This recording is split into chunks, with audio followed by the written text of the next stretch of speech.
BONELAB had a rough launch, no doubt about it. The devs hyped the game up as something that it was not.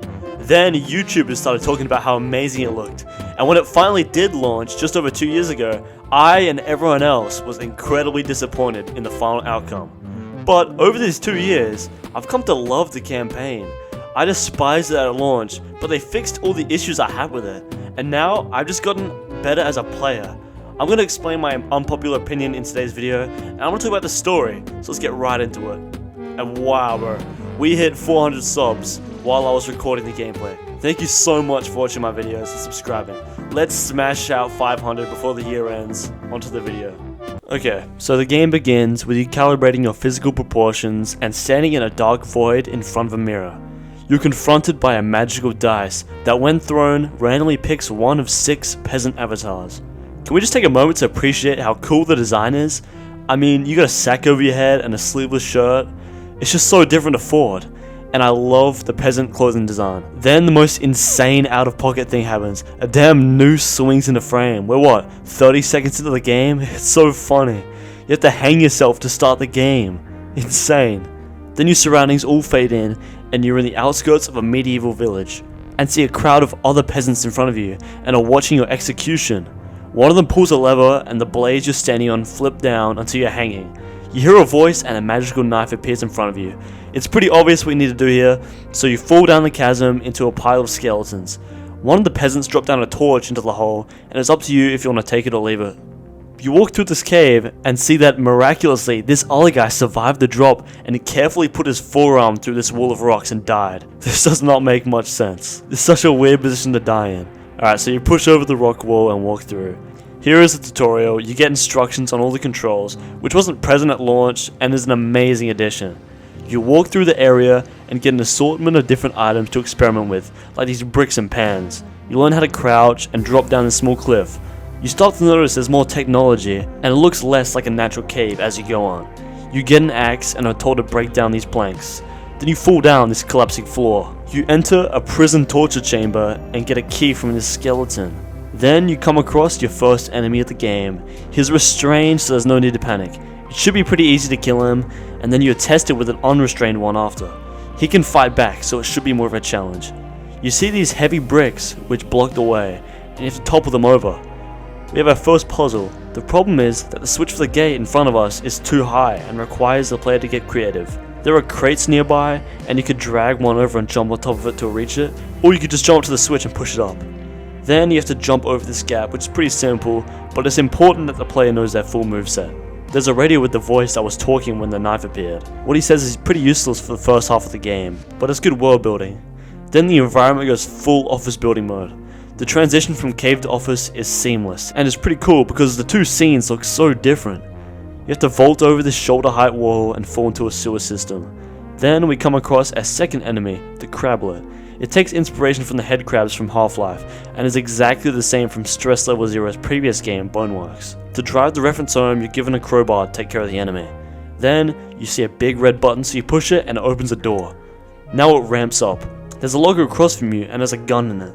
And we see another enemy named the Nobody. They are the standard enemy and will be seen all throughout the game. The pistol you find works well on them, but it's also good to test your melee skills on them. After that, we see both the Crablet and Nobodies interacting. And we see that when they are together, they'll be distracted and they'll attack each other. We see the Crablet will usually win the encounter and latch onto their faces. Then the player needs to sprint, otherwise they can't make it across these moving floors.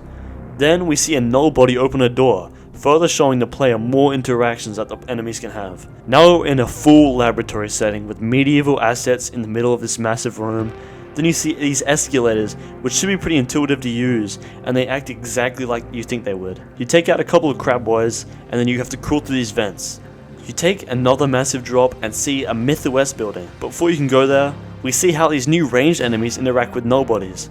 They want them dead, and the gunners will usually win the encounter. You see how quickly they killed that thing, and see multiple of them, but it's okay, you see a new gun and are on equal footing.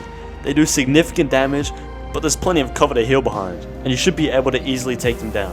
While I'm walking to the next area, can we just take a moment to appreciate how amazing the graphics are? It's some of the best VR visuals I've ever seen. But you enter an elevator and press a button, but you enter freefall and all the stuff around you starts floating and eventually you crash into the ground. The first level of BONELAB is a masterpiece. The world building is amazing and you get lost in the world. It brings over the best parts of Boneworks and expands upon it. We see settings that are completely different to the previous game, and some scenes are breathtaking. I just yapped over 1,000 words on the first level. That just shows how much I love it, and how there are so many tiny details that all combine into one cohesive masterpiece of an opening level. After that, we're in the elevator, and then we're in the BONELAB hub, with 6 different areas centered around each of the different game's core mechanics, like combat, parkour, experimenting with the physics, and mods. To progress, you have to interact with each station to spawn an orb above it. Then you have to use a crane to move the orbs into some pipes. The whole process can take up to an hour, so luckily I was on a New Game Plus, so I didn't have to subject myself to this absolute pace breaker. But there's this mirror where you get to see yourself, and next to it is the body more. I swapped out my peasant avatar for a slimmer one, then I went to the next section of the story. It's behind this massive quarantine zone. You make your way through the different zones, and have to stop the spinning fan to walk through. You push this door open and see a reference to one of my favorite movies of all time, Akira. This diagonal elevator is straight out of the movie, but it could be a Half-Life reference because it has the same elevator design.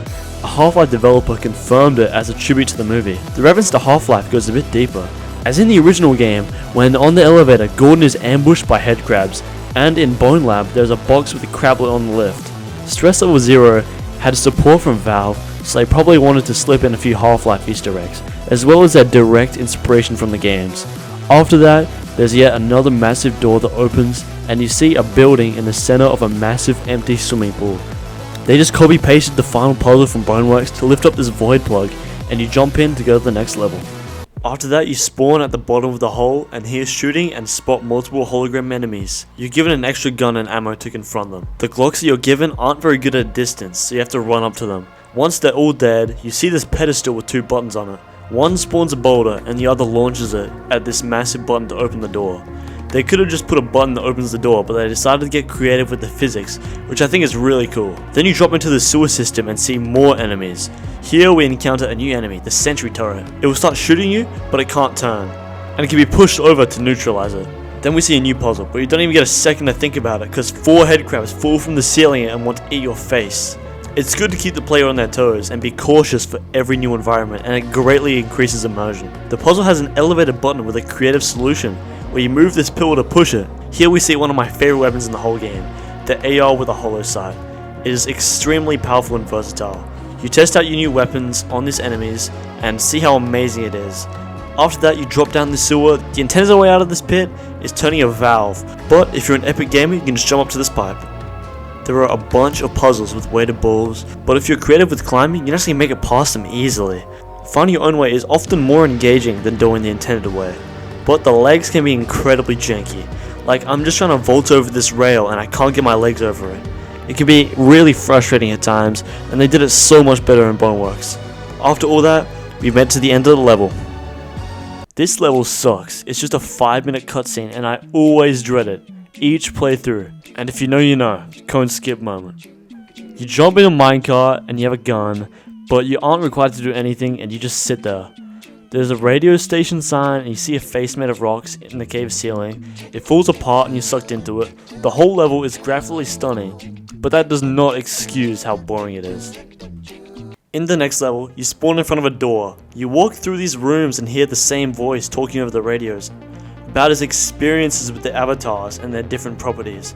You find yourself in a long hallway with a bunch of hologram enemies, but the AR makes short work of them. Then you walk through these vents and find the most epic weapon in the whole game, a shotgun. This thing shreds enemies and is incredibly satisfying to use. It is a new addition to BONELAB and it is welcomed. It kills most enemies in one hit if you aim for the head.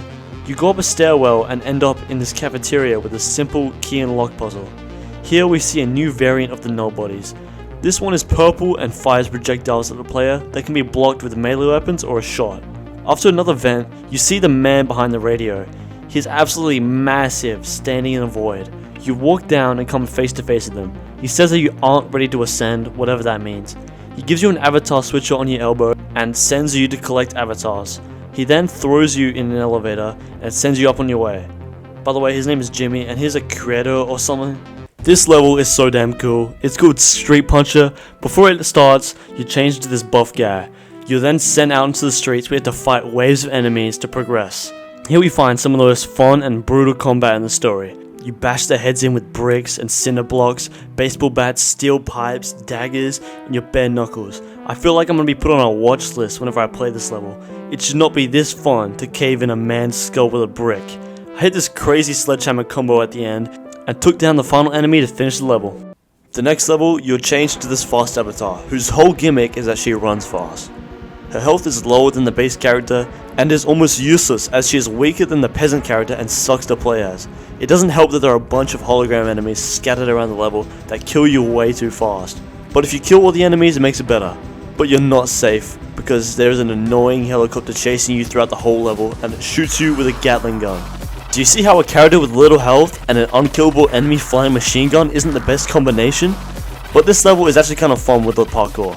You swing from this rope and it's actually a cool moment.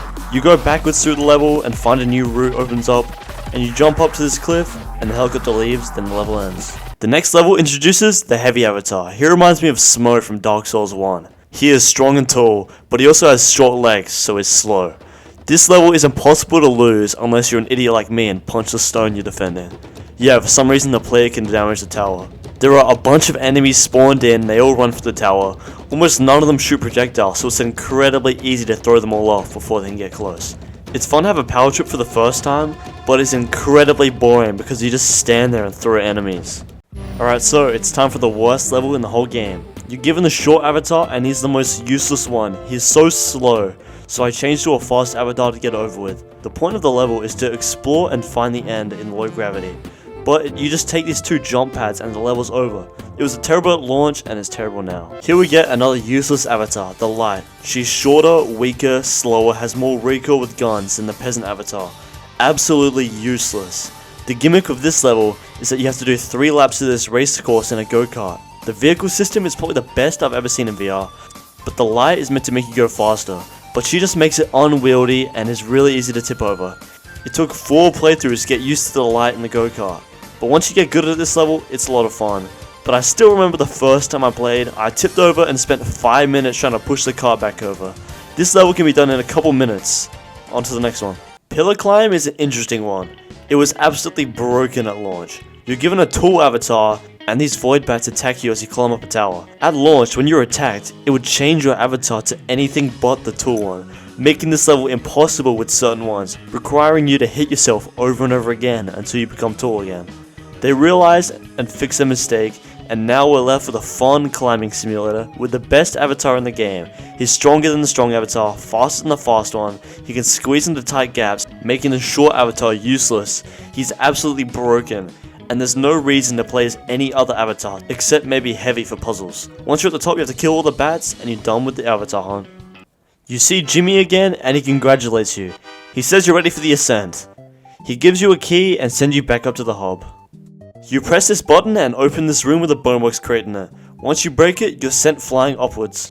Ascent starts with you in a black room with a launcher. You have to time a jump and grab this pipe. There are a couple puzzles with these massive heavy boulders. The heavy and tool move them easiest. After the puzzles, we're given the most broken item in the whole game, the power puncher. Combining it with the tool avatar is literally an instant win button. The combo literally counters every enemy in the game.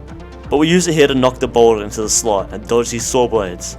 In this open area full of nobodies, we see how broken the Tool and Puncher is. Tool is so fast that he approaches enemies insanely fast, and the Puncher instantly kills them.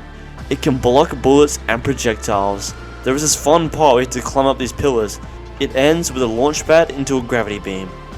And here, we see the most chill skeleton of all time. He's just chilling on this couch next to a radio and a bunch of empty bottles. I grabbed the key and made sure not to wake him. You go through a sewer pipe and see toxic liquid. You have to swing over from rope to rope to get to the other side.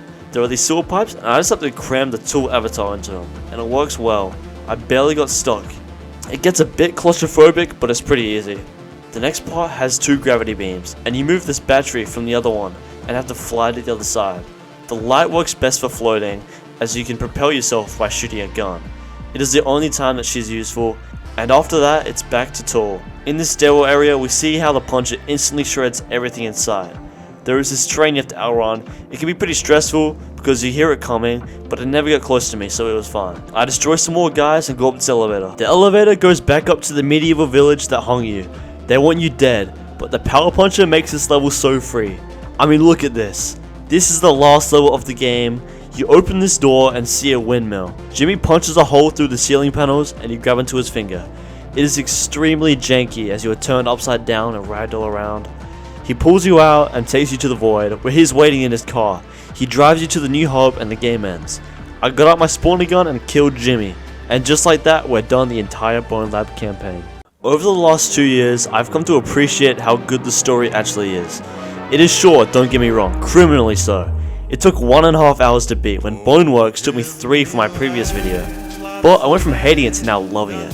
While it is flawed in some parts, it is some of the most fun and compelling levels Stress Level 0 has ever made. Not to mention the mods that people have made. Someone added multiplayer, which is pretty crazy. BONELAB was overhyped and underdelivered, but it was the first taste of Boneworks' physics that standalone players got, and they ate it all up. BONELAB is a brilliant game, and one of my favorites of all time. If you made it to the end, I just want to say thank you for watching. Goodbye. I'll just play the credits theme for a bit, it's amazing. Send me off forever, but I ask you please, don't fence me in. Just turn me loose, let me straddle my old saddle underneath the western sky.